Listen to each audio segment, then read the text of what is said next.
Good morning, guys. Welcome back to the channel. David here with another cryptocurrency update. Thank you guys for yesterday's video. Kind of went a little viral. We went sub crazy yesterday. You guys mooned the subscribers yesterday, so thank you guys. I really appreciate it.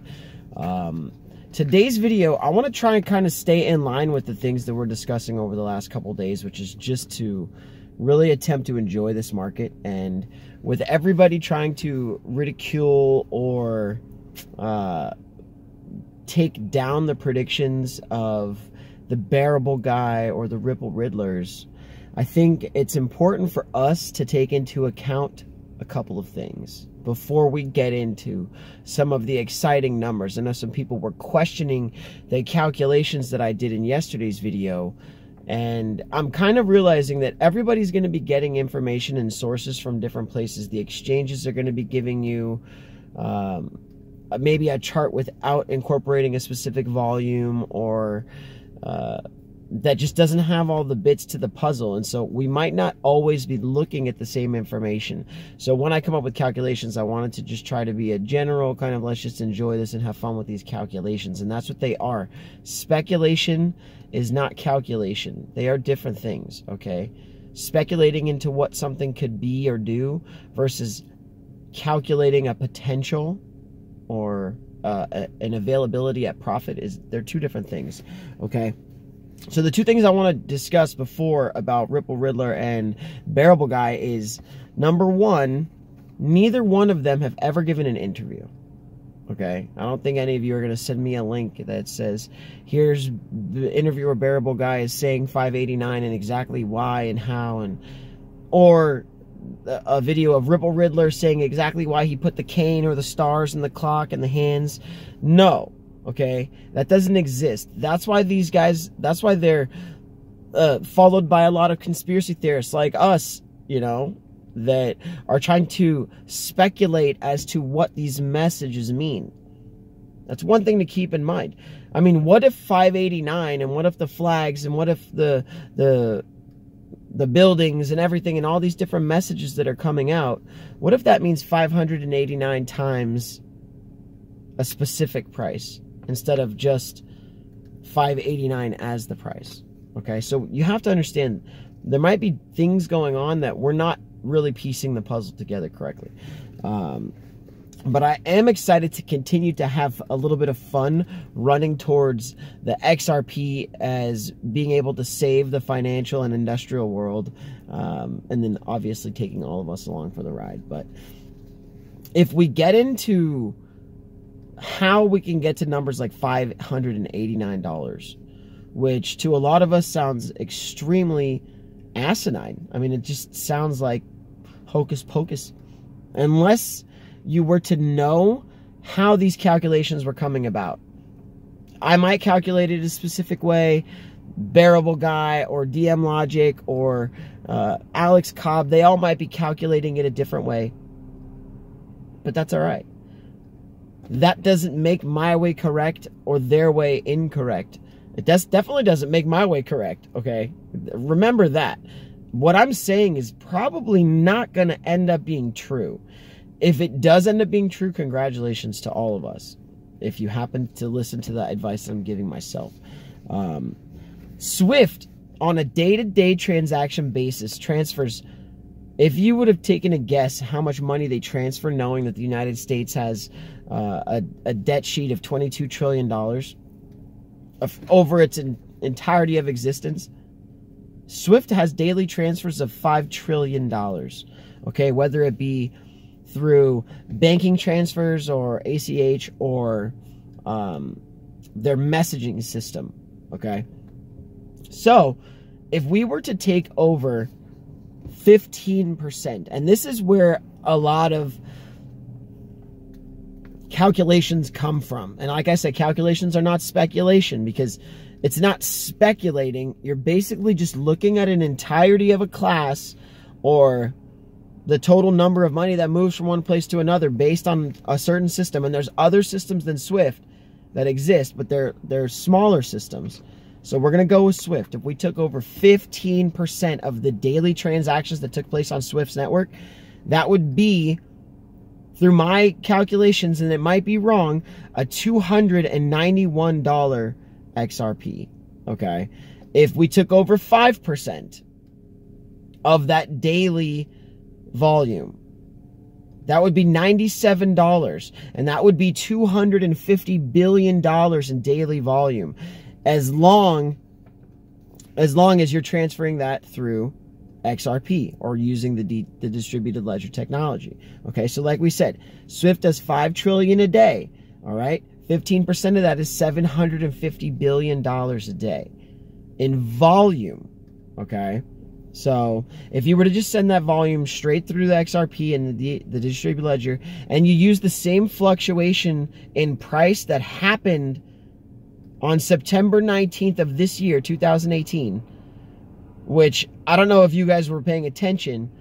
I feel like it was different than the way the charts are saying that it is now, which is one of the reasons why I think this asset class is extremely confusing, is that the charts are saying something completely different than I believe I remember watching. And that might just clearly be because of the fact that Bitcoin on September 17th, 18th, and 19th was trading at $6,000, I think. $6,500, September 17th, okay? So, like I said, after doing some research, once Bitcoin crashed from 6,000, it took major value away from the altcoin space. XRP on September 19th went up over 300%, both in volume and in price. 300% on September 18th of this year. Meaning if you bought XRP on September 17th, 16th, 15th, 14th, 13th, when everything else was just kind of sitting stable, you would have rode through a 300% increase in a span that you could have literally just sat there and watched. Okay? Okay. I'm getting close to my maximum number of okays for this video. All right, so from a low of 20, in the low 20 cent, from what I remember, XRP around that time with the Bitcoin price at 6,500 was sitting around 23 cents. Okay? The spike happened. It went from 23 cents from what I remember to over 70 cents. I think it was 78 cents, but I can't find charts to verify that. For some reason, the charts just aren't showing what I remember watching, which is weird. But peaking out at 79 cents, which I said, but with the slashing of Bitcoin, all values have dropped. So our high from September looks like the mid 50 cent range. Okay. That's why if you look at the charts now, it shows you that it's 50 cents because the Bitcoin price is extremely lower than it was when we had that inflow of capital to XRP. Okay, so let's kind of just go over the numbers. Like we said, September 17th, Bitcoin was trading around 6,500. Okay, 6,500 with $3.5 billion to $6.5 billion in volume over the course of the 17th to the 21st, fluctuating volume. Ethereum, $207 to $228 with $1.75 to $2.4 billion in volume. XRP, here's the thing, 26 cents to 65 cents with $238 million in volume to $3.6 billion in volume. Okay, so like I said, the price and the volume exploded. We don't know why this mini bull run, why this 300+% bull run happened for XRP September 17th, and why, if you look at the charts, nothing else was affected. If anything, at the top of this move for XRP, the volume for Bitcoin spiked, because I think at that point a lot of people were FOMOing out of XRP. They had the fear of missing out on some profit, and a lot of people were FOMOing out of XRP back into Bitcoin. So if you look at the volume for Bitcoin towards the end of the 17th, 18th, 19th, and 20th run, you'll see that Bitcoin actually hits a spike in volume, not a difference in price, but the volume spikes, because a lot of the people that were most likely getting out of XRP were instantly transferring back into Bitcoin. Therefore, the Bitcoin volume was starting to increase, with the Bitcoin and XRP volume staying at the same increasing rate. It was a really weird day. I remember watching it happen, this mini bull run. I don't know why it happened. I'm not sure if an exchange, like a real huge exchange, went live. They accidentally hit the button. If a country that we haven't heard about just needed to buy up all of the XRP over the course of 2 days, I do not know what happened. But XRP, while Bitcoin and Ethereum and Litecoin and Neo and Quantstamp and Qtum and Dragon Chain and Wand Chain, all of them stayed still. Everything stayed still, while King XRP woke up and just smoked out 300%. Now, it didn't sustain that 300%, obviously. It came back down. It came back down to where it was and lower. But the benefit to the bull run was that it took XRP out of that same cataclysmic drag that Bitcoin was in, and it threw us into a whole different level, okay?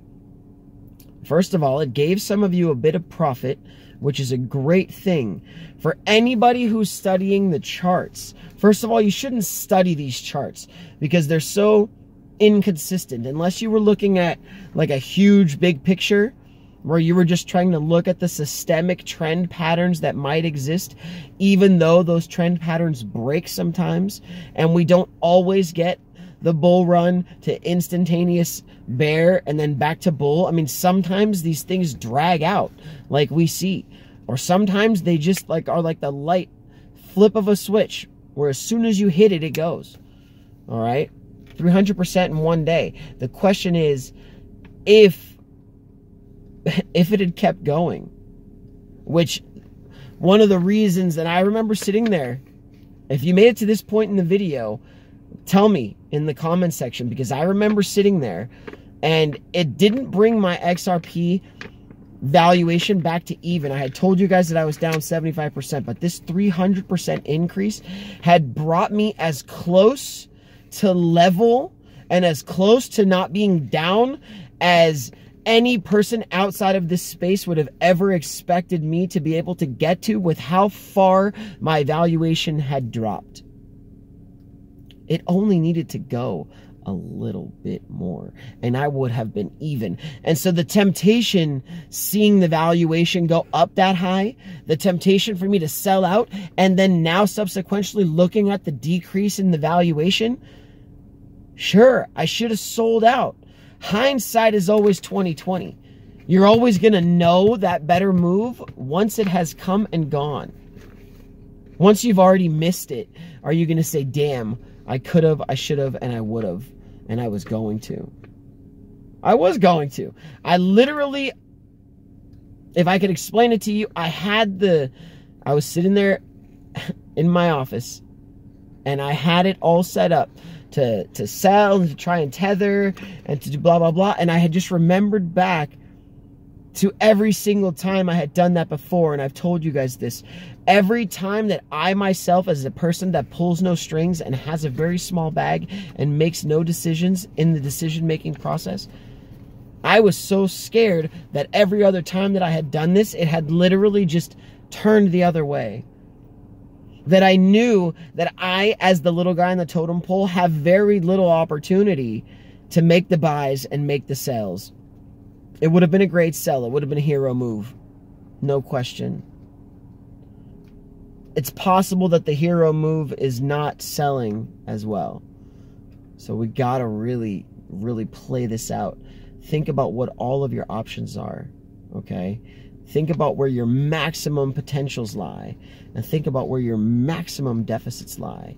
Guess where my maximum deficit lies? And it sits, I think, at the same place as the rest of yours, at zero, at true zero. And if you think that it can go to true zero, then you're investing in the wrong asset class. If you think there's an opportunity for this thing to just die, then I would really honestly suggest that you start to liquidate your portfolio and you start to get into a tangible precious metal asset. Because like in the comment section yesterday, somebody said we might be heading towards a Mad Max type of society. But if you don't think that inside of the walls of a Mad Max type of society that there is governance and control and currency and bartering and law and order, there you would be wrong. Unless you were just like Max, traveling around the world with no laws and no rules, and your objective was just to go around and pillage and destroy, like a lot of the trolls in these videos who come out and say things like we're stupid, or we're idiots, or we're moon boys and girls, or whatever. We love this community. We love this space. And the trolls, nor the economy, nor downturns are going to knock us off of these pedestals. Nothing is going to knock us off. XRP to the moon and beyond. I really do hope you guys have a blessed day, a beautiful morning, afternoon, night, wherever you are. And again, like I said, 16 minutes in, this is a huge long video. If you made it this far, this was definitely me doing a lot of rambling. I think I kind of lost track a little bit in the middle, but that's okay. If you guys made it to this point, please do like, subscribe, and share this video. Comment down below. And just keep mooning this channel, because the more we moon this channel, the more XRP is going to moon. I promise you. All right, I'll see you guys in the next episode.